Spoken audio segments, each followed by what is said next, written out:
I walked into the office lobby just like I always did. Same time. Same place. Just another normal day. Or so I thought. I was on my phone, scrolling through emails, minding my business. I barely noticed her at first. Then I heard someone clear their throat, loudly. I looked up, and there she was.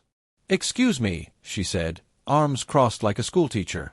"You can't be in here." I blinked. "Sorry.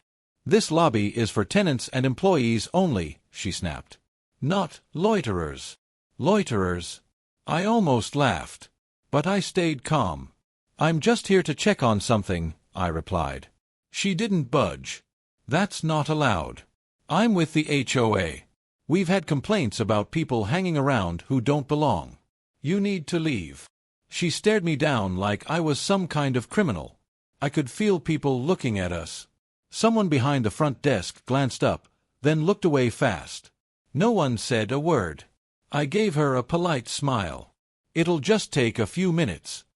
She rolled her eyes and stepped in front of me, blocking the hallway. "You're not listening. Leave. Or I'm calling security." I should have told her right then. I could have ended the whole thing in one sentence. But something about her attitude made me stop. She had that tone. The one that says, "I think I'm better than you." Like she was used to bossing people around and getting her way. So I didn't say anything. I just stood there, watching her dig into her purse for her phone. "You've been warned," she said, dialing. "Security?" "Yes, I need someone in the main lobby. There's a man here refusing to leave. He looks suspicious." Suspicious. That word again. I took a slow breath and looked around. A few people had stopped walking. One guy peeked over his laptop. The front desk clerk froze like a statue. No one knew what to do. I could have laughed. But I didn't. I let her finish the call. She hung up and gave me a smug look. "They'll be here in 2 minutes. If I were you, I'd start walking." Still, I didn't move. Now she was getting flustered. "Do you even work here? Who are you here to see?" "I'm just checking on a few things," I said calmly. "Like what?" I didn't answer. I just looked at her. She didn't like that. "Look," she said, stepping closer. "I've worked here for 10 years. I know everyone. I've never seen you before." I nodded slowly. "Maybe today's just different." She laughed. "Different? Not for you. Security is going to walk you right out of here." I checked the time. Almost perfect. She looked me up and down again, judging me. Maybe it was the way I dressed. Not flashy. Nothing that screamed, important. And that's what got her. She thought I didn't matter. She didn't know what was coming. Not even close. And right then, the elevator dinged. Perfect timing. The elevator doors opened, but I didn't move. Neither did she. She was too busy giving me the stink eye, like she had already decided exactly who I was. And in her mind, I didn't belong here. Not at all. I glanced at her name badge. Karen. Of course. It almost made me smile. Karen had a reputation in the building. I'd heard stories, even before I stepped foot in this place. She was the self-declared queen of the HOA, always watching, always judging, always ready to write someone up for breaking a rule that barely existed. Late on rent. She'd post your name on the bulletin board. Parked wrong. She'd take pictures and threaten fines. Noise complaints. She'd knock on your door before the clock hit 9:01 p.m. with a warning in hand. The crazy part? She didn't even own a unit. She just lived here. She'd somehow gotten herself elected to the HOA board, and from there, she made it her full-time job to control everything and everyone. It didn't matter who you were. You could be a new tenant, a delivery driver, a visitor. If you weren't on her list, you were a problem. And now, I was her problem. She stood with her arms folded again, a little too proud, like she thought she was protecting the building from some dangerous outsider. "You know, I've seen people like you," she said, voice dripping with judgment. "Just wandering around, pretending like they have some business here." I raised an eyebrow. "People like me?" She blinked, caught off guard. Maybe she hadn't meant to say it like that. Or maybe she did. Before she could answer, she turned to the front desk and barked, "Has this man signed in?" The receptionist looked uncomfortable. She opened the sign-in book, then hesitated. "I'm not sure, ma'am." Karen snapped her fingers. "Well, find out. We don't have time for this nonsense." I could tell the receptionist didn't want to be involved. Honestly, I didn't blame her. Karen turned back to me and shook her head. "You see. No record. You're not authorized to be here. You probably snuck in." At this point, people in the lobby were openly watching. A couple near the elevators whispered to each other. A guy holding a coffee cup stood frozen like he didn't want to walk between us. But Karen, she was loving the attention. She had an audience now. That made her bolder. "You're going to be escorted out," she said confidently. "And I'm going to make sure you're banned from this property." I didn't say a word. Just waited. She must have taken my silence as fear. Or guilt. Because she leaned in a little, lowering her voice. "You picked the wrong building to mess with," she whispered, smiling like she'd already won. That's when 2 security guards came through the side door. Karen turned and waved them over like they were her personal team. "Officers, this man refuses to identify himself," she said. "He's loitering, being uncooperative, and he might be trespassing. I want him removed." One of the guards looked at me. His eyes narrowed just a little. He seemed unsure. Like he recognized me, but wasn't completely sure. Karen noticed it too. "Well," she said to them, "are you just going to stand there? Do your job." The guards stepped closer. Still, I didn't move. Karen folded her arms again and smirked. She thought she'd just pulled off another power move. What she didn't realize was that she'd just picked a fight with the one person she couldn't boss around. Not anymore. One of the guards looked straight at me. His eyes flicked from my face to my jacket pocket, where the corner of a folder stuck out. Then back at Karen. He didn't say anything. Not yet. Karen pointed at me like I was a threat to national security. "He won't say who he's here to see. He won't leave. Just look at him, wandering in off the street like this is some free-for-all." I glanced at the guard. "Calm as ever," I said. "I have some documents to deliver." Karen scoffed. "Oh, please. Documents. Everyone's got a story. It's always something. Do you even know what this building is for? Or are you just guessing?" I smiled slightly. "I know exactly what it's for." She rolled her eyes. "Then tell me. Enlighten me." I paused for just a second. "It's a mixed-use commercial property. 27 offices. 4 conference rooms. 2 retail spaces on the ground floor. Owned by RM Holdings, until last week." Her face twitched. The name didn't click yet. I slowly pulled the folder from my pocket and opened it. The papers inside were crisp, still smelling like fresh ink. The guard leaned in. His eyes scanned the top page. Then his brows lifted, just a little. He looked at his partner. They both straightened up. Karen frowned. "What is that?" I didn't hand it to her. Just tilted it slightly so she could see. "The deed." She stepped back like it was radioactive. "Deed? Deed to what?" "To this building." For a second, the lobby was completely silent. Even the buzzing sound from the vending machine in the corner seemed to fade. Karen blinked hard. "What are you talking about?" "I bought the building last week," I said. "Signed the papers on Friday. My company owns it now." Her mouth opened, but nothing came out. I continued, voice calm but clear. "The documents were filed with the county this morning. I came by to look around and introduce myself to the management staff. But apparently, that's not allowed, according to you." She shook her head. "No. No, that's not. There's no way." I didn't respond.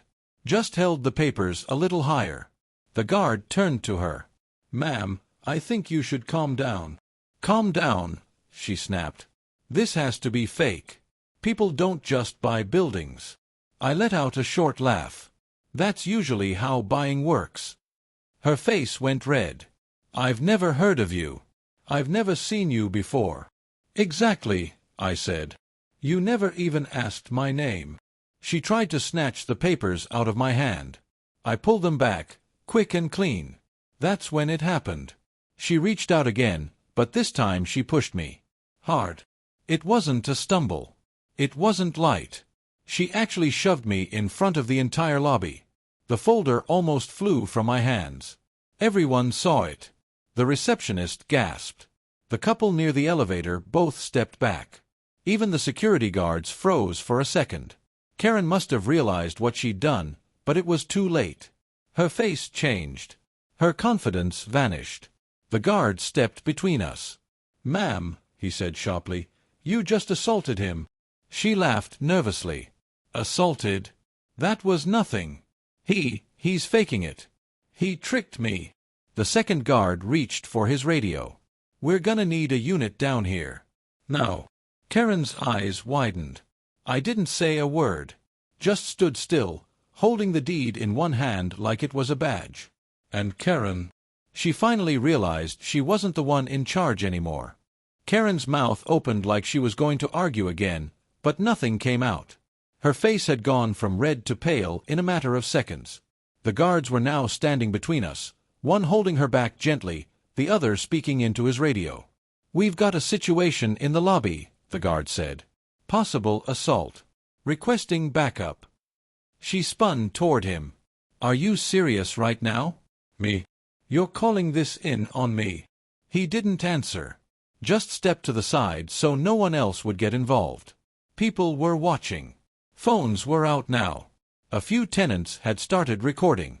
That only made Karen more frantic.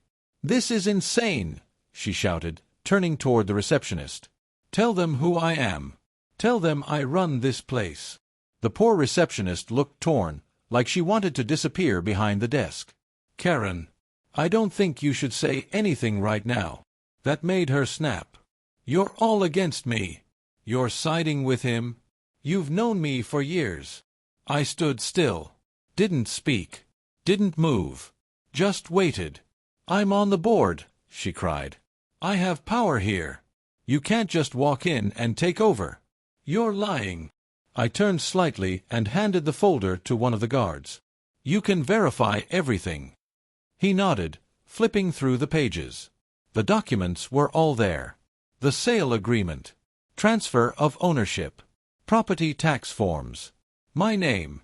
My company. My signature. All legal. All fresh.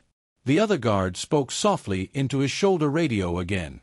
"Owner has confirmed documents. Witnesses saw the shove. Requesting officers to escort suspect." Karen heard that one. Suspect. Asterisk suspect. Asterisk I'm not the one trespassing here. He's not even. She stopped mid-sentence. Because right then, another tenant walked in from outside. An older man in a business suit, holding a coffee and reading something on his phone. He looked up, spotted me, and smiled. "Hey. Didn't expect to see you here this early." Karen turned, confused. "You know him?" The man laughed. "Of course I do. That's the guy who bought the building." I nodded once. Simple." Karen froze. "He's your boss now," the man added, still smiling. "Didn't you hear?" The words hit like a brick. Karen's whole body stiffened. Her expression melted into something between confusion and horror. Then came the final straw. The front doors opened again, and 2 police officers walked in. They were calm but direct. "Ma'am," one of them said, "we need to speak with you outside." Karen spun around. No, this is a mistake. I didn't do anything wrong. He's setting me up." The second officer nodded toward the crowd. "There are multiple witnesses. We just need to talk." Karen looked around.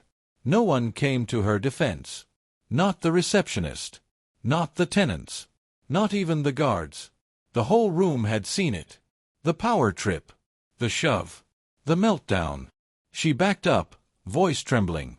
"You're ruining my life." I met her eyes. Not angry. Not smug. Just still. "I didn't have to say a word," I said quietly. You did this all by yourself. And still, I didn't move. Not when they took her by the arm. Not when they walked her toward the door. Not when she turned back for one last desperate plea. The elevator dinged again. Someone stepped out. Life moved on. But in that moment, the building didn't belong to Karen anymore. And everyone knew it. The lobby slowly returned to normal. The hum of casual chatter picked back up. Phones went back in pockets. People shuffled past like nothing had happened, but you could feel the shift. Something was different now. I stood there for a moment, just watching the space around me. Same tiles. Same chairs. Same front desk. But it didn't feel the same. Not anymore. The energy had changed. The control Karen used to hold over this place had vanished in one afternoon. The receptionist looked over at me, nervously. Mr. Carter, do you need anything? I smiled lightly. Just wanted to check on the offices. Meet the staff. See how things are run. She nodded fast. Yes, of course. I can show you around if you'd like. I thanked her and walked with her past the front desk. Behind us, the door closed with a faint click. Karen was gone. Everywhere I walked, eyes followed. Not in a bad way. More like people finally realizing what had happened. Some looked curious. Some confused. A few gave me nods of quiet respect. One guy even clapped me on the back as he walked past and whispered, "About time someone stood up to her." I didn't reply. I wasn't here for applause. I didn't buy this place for revenge or drama. It was a smart investment. Clean property. Great location. But I'd be lying if I said it didn't feel a little satisfying. Down the hallway, I passed a meeting room. Inside, a few tenants sat around a table. They were talking quietly, glancing at me through the glass. One of them opened the door. "Sir, are you free for a few minutes?" I nodded and stepped in. The room was small, plain. Just a table and a few chairs. A coffee pot in the corner. "Sorry to pull you in like this," one man said, "but we just wanted to say thank you." "What happened out there?" "That's been building up for years." Another tenant, a woman in her late 40s, added, "Karen made this place unbearable. Every week it was something. Noise warnings, parking citations, threats to report us to the board over nothing." A younger guy leaned forward. "We didn't even know who owned the building before. Nobody ever came around. She just ran everything like a little kingdom." I listened. Didn't interrupt. "She used to make tenants feel like we were lucky just to be here," the woman said. "Like we owed her something." I waited a beat. "You don't owe me anything," I said. "You pay your rent, you follow the lease, this is your space. I want it to feel like home, not a prison." They all nodded. The energy in the room lightened a bit. "We'd love to work with you," one said. "Just tell us what you need." "I'll be back in a few days," I replied. "I'll set up a meeting. No pressure. I just want to hear what works, and what doesn't." They looked relieved. I shook a few hands and left the room. Back in the hallway, the quiet buzz of the building felt different now. For the first time, I wasn't just a visitor here. I was the owner. But more importantly, I was someone who had been tested, publicly and aggressively, and didn't back down. That mattered. Especially here. And even though Karen was gone, her shadow still lingered in the silence she left behind. By the time I made it back to the lobby, the police officers had left. So had the crowd. Everything looked exactly as it had an hour ago. Quiet, polished, orderly. You'd never guess what just happened unless you'd seen it with your own eyes.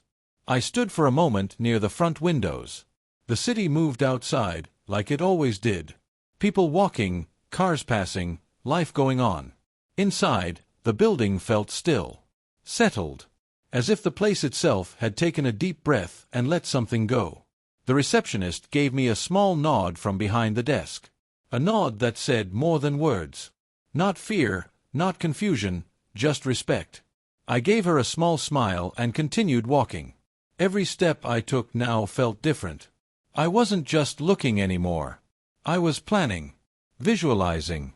Not just what the building was, but what it could be. Some of the offices were half empty. One of the retail spots downstairs had been sitting dark for months. There was potential here. A lot of it. But it needed care, direction, and someone who actually gave a damn. That's what made this place vulnerable to people like Karen. No one was watching. No one stepped in. So she filled the gap with control. That kind of power, it doesn't come from a title or a badge. It comes from being the only one bold enough to act like you own the place. Until someone walks in who actually does. I checked my phone. Emails were piling up, but I wasn't in a rush. I had time. This building wasn't just another property. I'd picked it for a reason. It reminded me of something. Somewhere I used to work. Years ago, before I had money, before the titles. I remembered what it was like to walk into a place where you felt like you didn't matter. Like every move you made was being watched, judged, controlled. I told myself then, if I ever had the chance, I'd build something different. A place where people didn't have to walk on eggshells. Where the people who paid to be there actually had a voice. And now, here it was. On the lower floor, I took the side stairwell down to the retail level. The lights were dimmer there. One store was still open, a coffee shop with chipped paint and a crooked menu board. The other space next door sat empty behind dusty glass. I stared through it for a moment. Blank walls, cold tile, not much to see. But I saw more than that. I saw opportunity. This could be a bookstore, a small art studio, maybe even a shared workspace. It just needed someone to open the door. A sound behind me made me turn. It was the coffee shop owner. Middle-aged man in a faded apron, wiping his hands on a towel. "You're the guy who owns the place now?" he asked. I nodded. He didn't say anything right away. Just gave a slow grin. "Well, welcome to the chaos." "Thanks," I said, chuckling. "Looks like I came on an eventful day." He laughed. "That's one way to put it." He looked toward the empty unit next to him. "You got plans for that space?" "Not yet," I said. "Got ideas. Nothing solid." "Well," he said, "whatever you do, just keep people like her away." I didn't have to ask who he meant. "That's the plan," I said. And right then I knew. This wasn't just about one loud HOA board member getting put in her place. This was about rebuilding the way things were supposed to be. I walked back up to the main floor slowly, my mind already turning over next steps. Not just about the paperwork or contracts, but about the people. The stories. What kind of life actually happened behind these doors when nobody was looking? By the time I reached the elevator, someone else was waiting.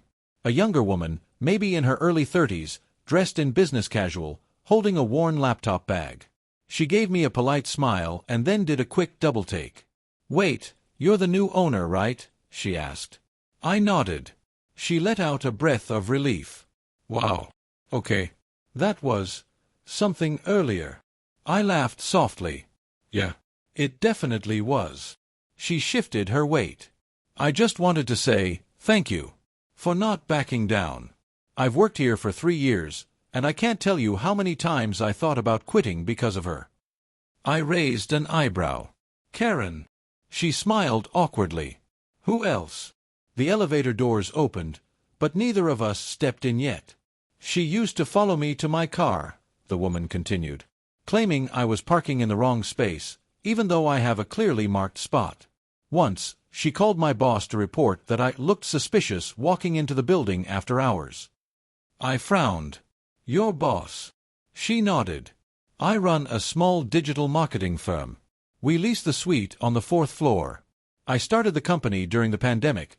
This office was all I could afford at the time." She made every month a nightmare. I looked at her and said plainly, "That's going to change." She gave a small, hopeful smile. "Good. We just want to do our work. We're not trying to cause problems.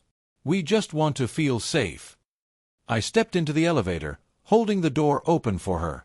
"You're not the problem," I said. "People who use fear to feel important, that's the problem." She stepped in. We rode in silence for a few seconds.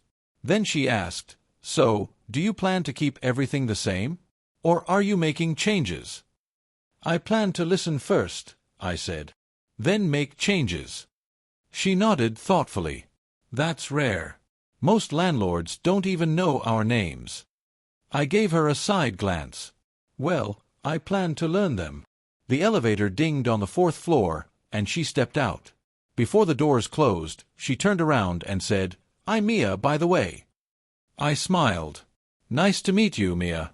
I'll be seeing you around." The doors slid shut, and I kept going. At the top floor, I walked into what used to be a private office suite, empty now, just dust and echoes.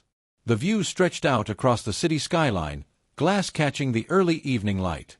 It was quiet, peaceful, a complete contrast to the chaos downstairs just an hour earlier. I walked to the center of the room and looked around. It had good bones. High ceilings, strong walls, soundproof glass.